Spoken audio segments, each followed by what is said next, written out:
Chapter 41 The Tears of a King. Despereaux found the king in the Pease room, sitting on his daughter's bed, clutching the tapestry of her life to his chest. He was weeping, although weeping really is too small of a word for the activity that the king had undertaken. Tears were cascading from his eyes. A small puddle had formed at his feet. I am not exaggerating. The king, it seemed, was intent on crying himself a river. Reader, have you ever seen a king cry? When the powerful are made weak, when they are revealed to be human, to have hearts, their diminishment is nothing short of terrifying. You can be sure that Despereaux was terrified, absolutely, but he spoke up anyway. "Sir," the mouse said to the king, but the king did not hear him. And as Despereaux watched, King Philip dropped the tapestry and took his great golden crown from his lap and used it to beat himself on the chest over and over again. The king, as I have already mentioned, had several faults. He was nearsighted. He made ridiculous, unreasonable, difficult to enforce laws, and much in the way of Meurgeois, he was not exactly the sharpest knife in the drawer. But there was one extraordinary, wonderful, admirable thing about the king. He was a man who was able and willing to love with the whole of his heart, and just as he had loved the queen with the whole of his heart, so too he loved his daughter with the whole of it, even more than the whole. He loved the Princess P with every particle of his being, and she had been taken away from him.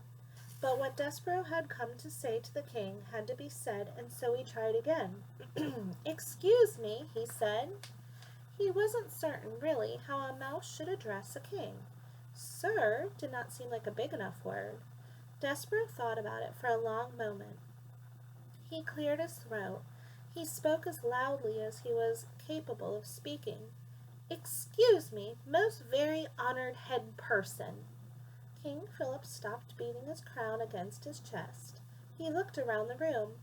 "Down here, most very honored head person," said Despereaux. The king, tears still falling from his eyes, looked at the floor. He squinted. "Is that a bug speaking to me?" he asked. "No," said Despereaux. "I am a mouse. We met before." "A mouse!" bellowed the king. "A mouse is but one step removed from a rat."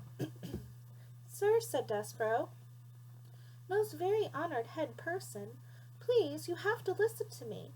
This is important. I know where your daughter is." "You do?" said the king. He sniffed. He blew his nose on his royal cloak. "Where?" he said.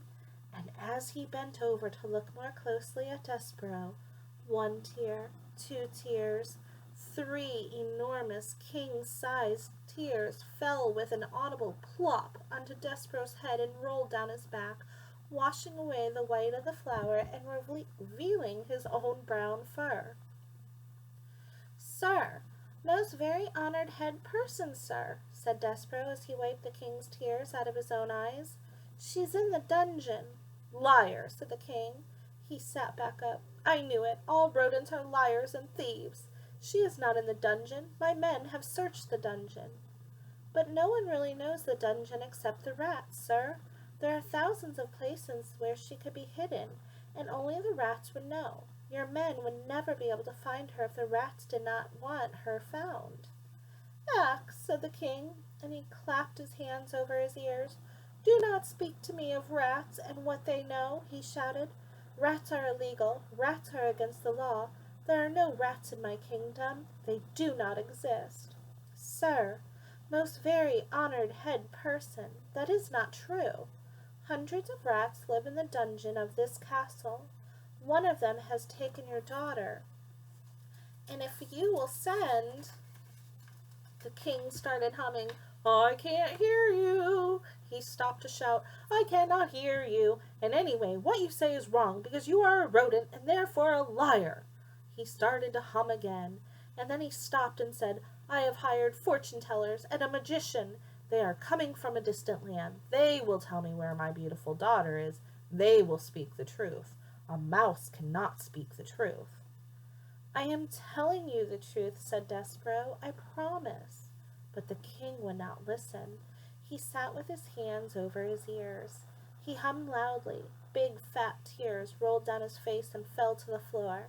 Despero sat and stared at him in dismay. What should he do now? He put a nervous paw up to his neck and pulled at the end of the red thread, and suddenly his dream came flooding back to him. The dark and the light, and the knight swinging a sword, and the terrible moment when he had realized that the suit of armor was empty. And then, reader, as he stood before the king, a wonderful, amazing thought occurred to the mouse. What if the suit of armor had been empty for a reason? What if it had been empty because it was waiting for him? You know me. That was the knight in his dream.